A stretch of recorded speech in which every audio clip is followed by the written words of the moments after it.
తాకట్లో ఉన్న బంగారాన్ని విడిపించి ఆ రోజున మార్కెట్ ధర కట్టి మిగిలిన డబ్బును మీకు అందిస్తుంది కొమ్మూరి గోల్డ్.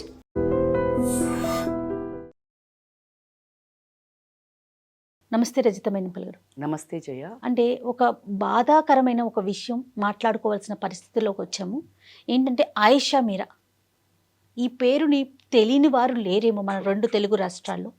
ఎంత బాధాకరమైన విషయం అంటే కరెక్ట్గా 19 సంవత్సరాల తరువాత ఏదైతే మెడిసిన్ స్టూడెంట్, తను బీఫార్మసీ చదువుతున్న అమ్మాయిని అత్యాచారం చేసి హత్య చేసిన తర్వాత హైకోర్టుకు వెళ్ళి తల్లిదండ్రులు, తర్వాత సుప్రీంకోర్టుకి వెళ్ళి అక్కడ కూడా న్యాయాన్ని పొందలేక, అంటే తన శరీరాన్ని ముక్కలు ముక్కలుగా ఉన్న శరీరాన్ని ఇప్పుడు తల్లిదండ్రులకి ఇచ్చి అంత్యక్రియలకి వెళ్ళింది. తీసుకెళ్ళి ఇప్పుడు మీరు దహన సంస్కారాలు చేసుకోండి అనే కేసునే ఒక మిస్టరీగా చేసి కొట్టివేయటం జరిగింది కోర్టు. నిజంగా ఆ తల్లిదండ్రుల బాధ వర్ణనాతీతం, మాటల్లో చెప్పలేం. ముఖ్యంగా ఒక మైనారిటీకి సంబంధించిన ఒక ఆడపిల్ల, గుంటూరు జిల్లాకు చెందిన పిల్ల, మనందరికీ తెలుసు. ఇంకా మేమేం చేయలేకపోతున్నాం, ఇంతే, ఈ కేసులో ఇంతవరకే తీసుకెళ్ళగలిగాం, ఇదే న్యాయం అంటే మనం న్యాయ వ్యవస్థను మాట్లాడుకోవాలా, సమాజాన్ని మార్చుకోవాలా? ఎవడైతే హత్య చేశాడో, అత్యాచారం చేశాడో, బహుశా మనందరితో పాటు ఇక్కడే మన సమాజంలోనే తిరుగుతున్నాడేమో, వాళ్ళకి మనం ఏం సమాధానం చెప్తున్నాం, ఏం చూపిస్తున్నాం, ఎలాంటి దారి చూపిస్తున్నాం? రేపటి మన పిల్లలకి ఏం అర్థమవుతోంది? ఇది నిజంగా అంతు చిక్కని ప్రశ్నలు కదా. నాకు మీరు ఈ టాపిక్ చెప్పి మాట్లాడు అన్నప్పుడు ఫస్ట్ నా నోరు మైండ్ పెగలంది ఏంటి అంటే, ఆ పీసెస్ని ఇచ్చి తల్లిదండ్రులను మీరు 19 సంవత్సరాల తర్వాత డిగ్ చేసి, అంటే ఒక మానవత్వము అది డిగ్ చేసి తీశారు కదా, మానవత్వాన్ని, మన సమాజాన్ని, క్రూరత్వాన్ని, మన న్యాయ వ్యవస్థని లోపల సమాధి చేసి వీటిని బయటకు తీశారు అని నేను అనుకుంటున్నాను. And it is a very painful subject. అసలు మాట్లాడుకోవడానికి నోరు కానీ మనసు కానీ, ఆ తల్లి ఆవేదన మనం ఎవరము ఊహించలేనిది. ఎంత దౌర్భాగ్యం. కానీ ఒకటి మాత్రం ఇక్కడ చెప్పగలుగుతాను, ఎన్ని చేతగానే తనాలు ఉన్నాయి ఇక్కడ అంటే, ఫస్ట్ పోలీస్ వ్యవస్థ కప్పచెప్పినట్టు అది మా వల్ల కాదు అని ఎవరో ఒక చాతగా ఒక నార్మల్ తాపి మనిషిని, మేస్త్రిని తీసుకొచ్చి అతన్ని విక్టిమ్ చేసినప్పుడు, బట్ తల్లిదండ్రులు ఒక అభాగ్యుడికి పడొద్దు శిక్ష అని వాళ్ళు ఇతను కాదు అని క్లియర్గా చెప్పి అతన్ని బయటపడేశారు చూడండి. అది అండి తల్లిదండ్రుల గొప్పతనం. ఏంటంటే ఇది కాదు, వీడు కాదు, ఎందుకంటే అతనికి పడడం వల్ల ఎంత అసలు దొంగ తప్పించుకోవటమేమో కానీ కూడా 4 గోడల మధ్య కొన్ని సంవత్సరాల పాటు, ఒక 7 సంవత్సరాల పాటు ఒక తన జీవితాన్ని 4 గోడల మధ్య గడిపాడు. అతనికి ఇంజెక్షన్స్ ఇచ్చి కాళ్ళు చచ్చుపడిపోయేట్టు చేయటం ఒప్పించటానికి, అంటే మన కాపాడాల్సిన చట్టమే రాబందుల్లాగా ఒక మనుషులను ఇట్లా చేస్తే ఇంకా ఎవరండి రక్ష మనకి, కామన్ పీపుల్కి?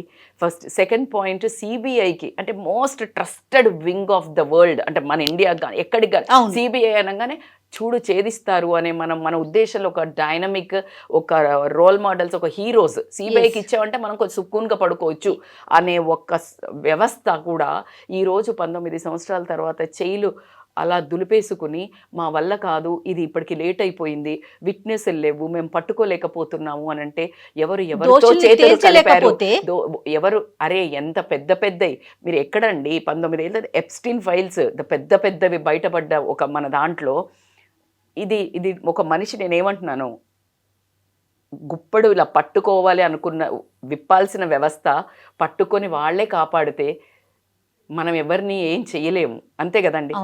కాపాడాల్సిన దేవుడే ఏం చెప్తాడు కదా. అందుకనే ఇప్పుడు అలాంటి పరిస్థితిలో ఉన్నాం. ఏది ఏమైనా ఒకటి మాత్రం, మీరు నమ్ముతారా మేడం దేవుణ్ణి అని మీరు అంటే గనక, దేవుణ్ణి నమ్మినా నమ్మకపోయినా ఒకటి మాత్రం నమ్ముతాను, ఈ శిక్ష ఇక్కడ తప్పించుకున్నాడు కానీ ఆ కాలాంతకుడు ఎవడైతే చేశాడో అక్కడ తప్పించుకోడు. ఇంతకు ఇంత ఎన్ని రెట్లు అక్కడికి పోయేదాకా కూడా కాదు, ఇదే జీవితంలో ఎక్కడో అనుభవిస్తూనే ఉంటాడు, అనుభవించక తీరడు. ఇది నా మాట. ఖచ్చితంగా నేను 100% రాసిస్తాను. వాడికి తెలిస్తే, ఇప్పుడు ఎవరైతే చేశారో, ఆ తల్లిదండ్రులు ఎవరైతే ప్రొటెక్ట్ చేశారో, ఎవరో ఒకళ్ళు ఆరోగ్యక పరంగా, నేనేం శాపం చేస్తలేను, ఇది జరుగుతుంది. ఎందుకంటే ఒక కన్నీళ్ళు, ఆడపిల్ల ఆ రోజు కన్నీళ్ళు పెట్టుంటుంది చూడు, తల్లిదండ్రి ఈ రోజు కన్నీళ్ళు పెడుతున్నారు చూడండి, అవి ఊరికే పోవండి. ఆ కన్నీళ్ళ విలువ అంతా ఇంత ఉండదు.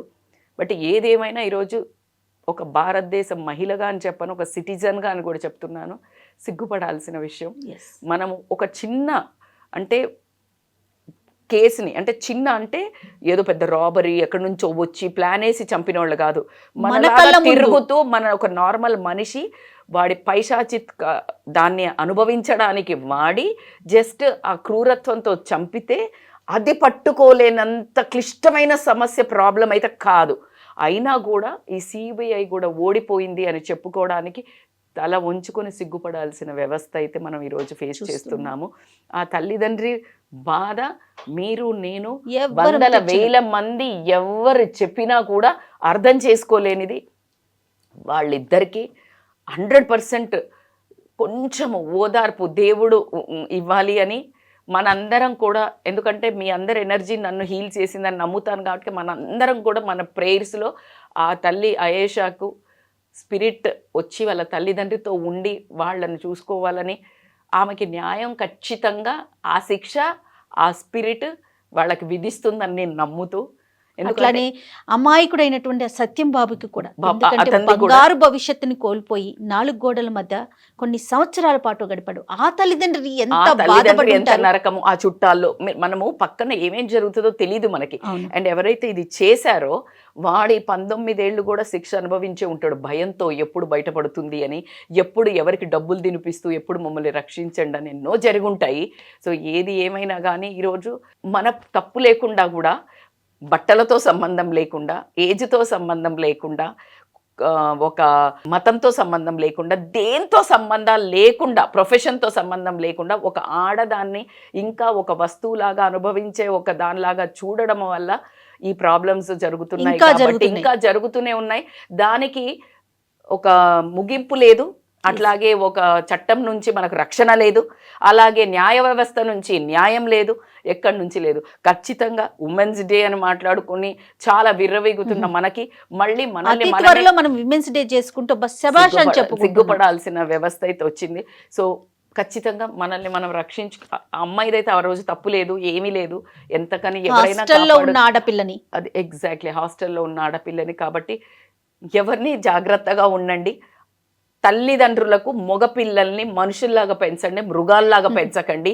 ఒకవేళ మృగాల్లాగా మారితే గనక దేవుళ్ళలాగా దైవతుల్లాగా అమ్మాయి తల్లిదండ్రుల్లాగా శిక్షించండి, తీసుకొచ్చి జైల్లోకి అప్పచెప్పండి, వాడికి శిక్ష విధించండి. ఇది మాత్రం నేను కోరుకుంటాను. కానీ వాటిని కొంగేసి తల్లి కప్పి పుచ్చొద్దు అని మాత్రం నేను ఖచ్చితంగా వేడుకుంటాను. అలానే చట్టం న్యాయ వ్యవస్థలో కూడా మార్పులు రావాలి. క్విక్ డెసిషన్ ఉండాలి, స్ట్రాంగ్ డెసిషన్ ఉండాలి. 19 ఏళ్ళు అయినా ఉపయోగం లేదు. చూడండి, అట్లీస్ట్ కొన్నన్నా మనం చూసాం, కసబ్ది ఇలాంటి ఎన్న మనం చూసాము. బట్ ఇది చాలా వర్స్ట్ పెయిన్ఫుల్ జడ్జిమెంట్ అని చెప్పొచ్చు, పెయిన్ఫుల్ గివప్ అని చెప్పొచ్చు. ఈరోజు ఖచ్చితంగా సిబిఐ కానీ న్యాయ వ్యవస్థ కానీ చట్ట వ్యవస్థ మాత్రం చాలా ఓడిపోయిందని నేను కూడా తలదించుకొని ఒప్పుకోవాల్సింది. ఆ తల్లికి, అయేషా తల్లిదండ్రులకు క్షమాపణ ఈ సిటిజన్గా ఉన్నందుకు కోరుకుంటున్నాను నేను ఖచ్చితంగా.